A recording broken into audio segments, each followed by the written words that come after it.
Selamat datang kembali pada channel Mutiara Investasi. Semoga sobat investor dalam keadaan baik dan sehat-sehat selalu dimanapun berada. Video ini tidak bermaksud mengajak membeli dan menjual saham. Saham-saham di sektor transportasi dapat mengalami dampak positif menjelang Lebaran, terutama karena meningkatnya permintaan transportasi selama masa libur panjang ini. Permintaan transportasi, khususnya transportasi darat dan udara, cenderung meningkat menjelang Lebaran, karena banyak orang yang melakukan mudik atau pulang kampung untuk merayakan Lebaran bersama keluarga. Hal ini dapat berdampak positif pada saham-saham di sektor transportasi, terutama yang bergerak di bidang transportasi darat dan udara. Selain transportasi darat dan laut untuk penumpang, periode menjelang Lebaran juga memberikan peluang besar bagi perusahaan transportasi logistik untuk meningkatkan penjualan dan keuntungan. Permintaan untuk pengiriman barang selama periode menjelang Lebaran meningkat secara signifikan, karena banyak orang yang membutuhkan barang untuk persiapan hari raya seperti baju baru, kebutuhan pokok, barang, dan hadiah. Meningkatnya permintaan juga memberikan peluang bisnis bagi perusahaan transportasi logistik untuk menawarkan berbagai layanan seperti pengiriman cepat, pengiriman berjadwal, dan layanan pengiriman khusus untuk barang dan jasa angkutan. Dengan meningkatnya permintaan, perusahaan transportasi dapat menghasilkan pendapatan yang lebih besar dari penjualan tiket atau layanan transportasi lainnya. Hal ini dapat berdampak positif pada kinerja keuangan perusahaan, yang dapat mempengaruhi harga saham. Berikut ini beberapa daftar saham transportasi terbaik versi Mutiara Investasi. Pertama, saham Bluebird Tbk dengan kode saham BERT, adalah salah satu perusahaan taksi terbesar di Indonesia.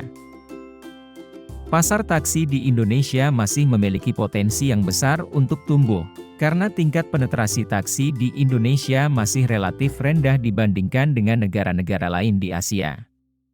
Selain itu, Bluebird juga telah melakukan diversifikasi bisnis dengan mengembangkan layanan sewa kendaraan, transportasi daring dan logistik. Selama kondisi pandemi COVID-19 lalu, sektor transportasi adalah salah satu sektor yang terdampak cukup parah, di samping ancaman nyata dari taksi online seperti GoCar dan GrabCar. Namun, Bluebird juga telah mengambil langkah-langkah untuk mengatasi dampak pandemi dan persaingan bisnis taksi, seperti dengan memperkenalkan layanan antar jemput karyawan dan bermitra dengan aplikasi pengiriman makanan untuk memperluas pangsa pasar mereka. Sepanjang tahun 2022 lalu, BIRD memperoleh pendapatan sebesar 3,590 triliun, dan laba bersih sebanyak 364 miliar. Naik sekitar 4.000% lebih dari tahun 2021, yaitu hanya sebanyak 9 miliar rupiah saja. Dan pada tahun 2020 kinerja BIRD babak belur, akibat pandemi, dengan mengalami kerugian sebanyak 163 miliar rupiah. Dari data keterbukaan informasi, pemegang saham BIRD yaitu PT Pusaka Citra Djoko Soetono, sebagai pemegang saham pengendali terbesar memiliki sebanyak 28,3%. Masyarakat memiliki sebanyak 26,3%. Dr. Purnomo Prawiro juga sebagai pemegang saham pengendali memiliki sebanyak 11,4%. Tercatat 9 orang atau pihak lainnya sebagai pemilik dan pengendali mempunyai kepemilikan saham di bawah 10%. Selain itu juga tercatat direksi dan komisaris juga memiliki saham, dengan persentase di bawah 10%. Dari saham porsi masyarakat yang bisa diperdagangkan, pada posisi akhir bulan Maret 2023 lalu, adalah sebagai berikut. Porsi investor asing sebesar 12,5%. Investor institusi sebanyak 36,2% dan investor retail sebanyak 50,6%. Dari bulan November 2022 lalu, investor dengan porsi besar terpantau cenderung keluar dari saham BIRD, hingga video ini dibuat harga saham BIRD masih bertahan di harga 1.600-an. Kedua, saham Samudera Indonesia Tbk dengan kode SMDR. Adalah salah satu perusahaan yang bergerak di sektor transportasi laut dan logistik di Indonesia. Sepanjang tahun 2022 lalu, SMDR memperoleh pendapatan sebesar 17,946 triliun dan laba bersih sebanyak 5,099 triliun. Naik sekitar 150% lebih dari tahun 2021, yaitu hanya sebanyak 1,986 triliun saja. Pertumbuhan laba SMDR kembali stabil setelah pandemi di tahun 2020 lalu.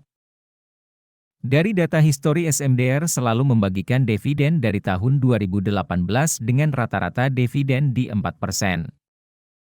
Pada tahun 2022 lalu membagikan dividen di bulan Agustus dengan yield sebesar 3,55% dan nominal Rp50 per lembar saham.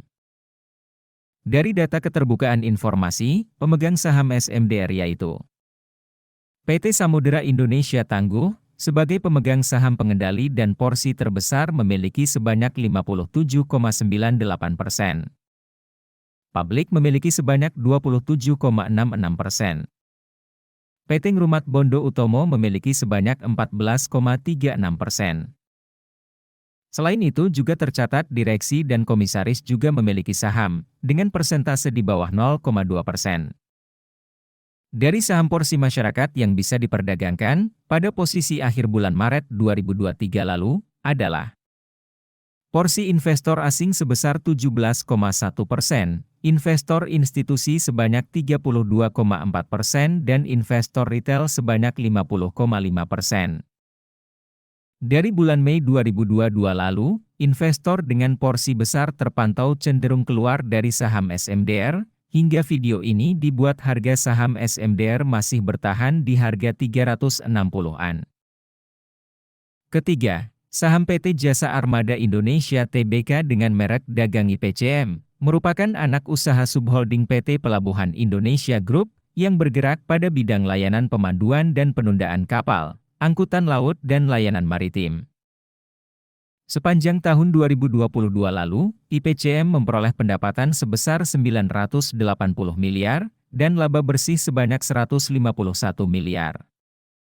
Naik sekitar 20% lebih dari tahun 2021, yaitu hanya sebanyak 137 miliar saja. Pertumbuhan laba IPCM, semenjak tahun 2018 tergolong konsisten naik. Dari data histori IPCM selalu membagikan dividen dari tahun 2020 dengan rata-rata dividen di atas 5%. Pada tahun 2022 lalu membagikan dividen di bulan Juli dan Desember, dengan yield sebesar 13% dan nominal Rp21 per lembar saham. Dari data keterbukaan informasi, pemegang saham IPCM yaitu PT Pelindo Jasa Maritim, sebagai pemegang saham pengendali dan porsi terbesar memiliki sebanyak 76,89%. PT Pelabuhan Indonesia Investama memiliki sebanyak 10,78%.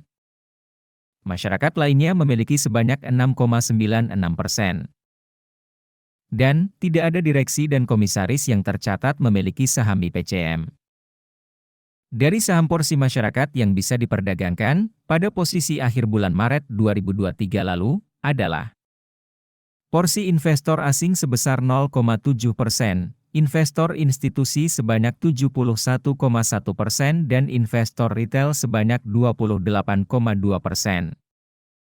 Dari bulan Juli 2022 lalu, investor dengan porsi besar terpantau terus melakukan pembelian saham IPCM. Hingga video ini dibuat harga saham IPCM masih bertahan di harga 270-an. Keempat, saham Prima Globalindo Logistik Tbk dengan kode PPGL, adalah perusahaan logistik dan transportasi di Indonesia yang menyediakan berbagai layanan logistik, seperti pengiriman barang, penyimpanan, pengemasan, dan distribusi. Sepanjang tahun 2022 lalu, PPGL memperoleh pendapatan sebesar 291 miliar, dan laba bersih sebanyak 20 miliar. Sama dengan perolehan laba di tahun 2021. Pertumbuhan laba PPGL, semenjak tahun 2018 tergolong konsisten naik untuk perusahaan yang tergolong masih kecil. Dari data histori PPGL selalu membagikan dividen dari tahun 2020 dengan rata-rata dividen di atas 5%. pada tahun 2022 lalu membagikan dividen di bulan Juni dan Desember, dengan yield sebesar 17% dan nominal Rp9 per lembar saham. Dari data keterbukaan informasi, pemegang saham PPGL yaitu Darmawan Suryadi SM, sebagai pemegang saham pengendali dan porsi terbesar memiliki sebanyak 52,01%. JAP Astrid Patricia memiliki sebanyak 22,12%. Masyarakat memiliki sebanyak 20,82%. Suryawarni Surli dan masyarakat asing memiliki 5,03% dan 0,02%. Dan, yang terpenting di sini adalah Darmawan Suryadi SM dan JAP Astrid Patricia, sebagai pemegang saham juga sebagai direksi dan komisaris saham PPGL. Dari saham porsi masyarakat yang bisa diperdagangkan, pada posisi akhir bulan Maret 2023 lalu, 100% saham tercatat sebagai investor retail. Dari bulan Juli 2022 lalu, investor dengan porsi besar terpantau terus melakukan pembelian saham PPGL secara bertahap, hingga video ini dibuat harga saham PPGL masih bertahan di harga 120-an. Demikian analisa pada video ini, semoga informasi dan analisa ini dapat membantu strategi investasimu. Terima kasih sudah menonton, dan sampai jumpa lagi pada video berikutnya.